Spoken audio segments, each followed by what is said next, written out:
So seasteaders want to use the other 71%. We want to get to the point where we're building floating cities.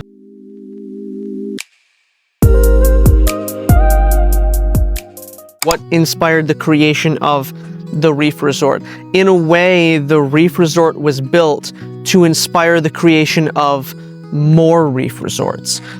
So originally our company called Marine Construction, it was built as a part of a thing called the Seasteading movement. So if you look up the Seasteading movement online, it's basically this idea of wanting to build infrastructure like houses and shopping malls and neighborhoods and resorts, but build them on the water. So the seasteading movement is really the idea that 29% of the Earth's surface is land and 71% is water. And all of the world's cities are built in the 29%. So seasteaders want to use the other 71%. We want to get to the point where we're building floating cities. And so our company was initially built for that purpose, to advance that type of technology, to build floating cities, not just a kilometer off the coast like where we are now, but in open ocean, in hundreds or thousands of miles out to sea. So this is kind of like the stepping stone. So the Reef Resort was meant to be kind of like a test case for a full seasteading civilization. We are autonomous in the sense that we can produce more food than we consume. We produce our own milkfish, rabbit fish. We're going to be growing seaweed, lobster, and grouper. All of those things are produced here. Some of them are being produced already. Right behind me, we've got about 60,000 milkfish and another 50,000 rabbit fish just in these cages you can see in the background. So we produce our own food, we produce our own fresh water, we produce our own electricity. That was the idea behind the resort, was to kind of push forward this seasteading concept. But in the process of doing that, we realized that floating infrastructure doesn't just have real utility value. It's probably some of the most valuable real estate. It's probably some of the most really beautiful places that you can build in the world are all on the water. You're near coral reefs, you're near islands, you're near very, very scenic and often tropical places. And a good example of that is right here where we built the Reef Resort. Just take a look at the view. It's a very nice place.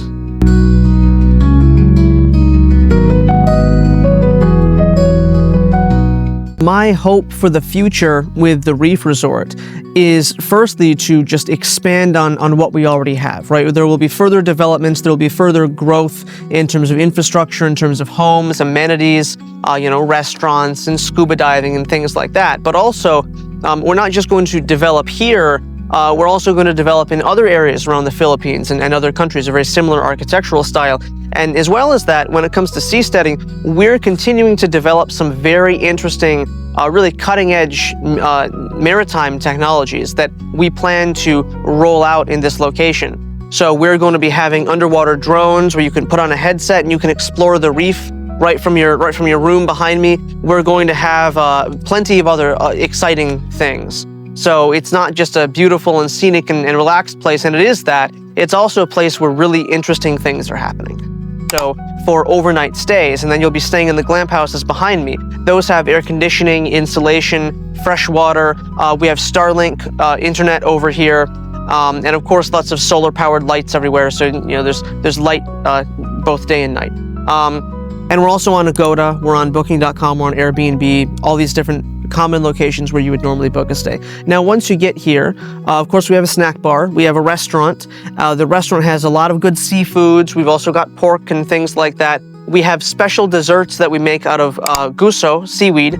So we have special types of desserts and chocolates and things that you won't be able to find anywhere else. We have our own unique recipes out here to go with the unique architectural style. So that's another thing to look forward to. And then when it comes to water amenities, we have, of course, snorkeling with the fish, snorkeling on the reef.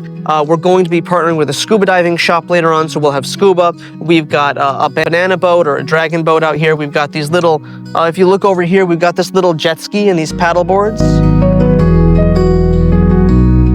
And we have other amenities like water bikes, and of course the other things that I mentioned, underwater drones, possibly drones in the air that, again, our goal is to have like a little virtual reality 3D headset you can put on and fly a drone around the resort. So we're going to have a lot of amenities and a lot of exciting things to do, and we'll just keep adding to that list. So it's not going to be a boring place. It's going to be a very exciting place with unique experiences that you won't find in Manila and you won't find in Cebu. You'll find it just right here in the Gulf of Davao.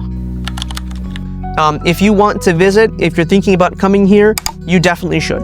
You're going to find stuff here that's more unique. You're going to find stuff here that's a lot of fun, right? People that come here, they tell me they have a lot of fun. It's different from staying on land. It's a unique experience. So if you've been to plenty of resorts already on the beach and you want to try something new, or if this is your first time, going on a vacation away from home, everybody should come here and just experience seasteading.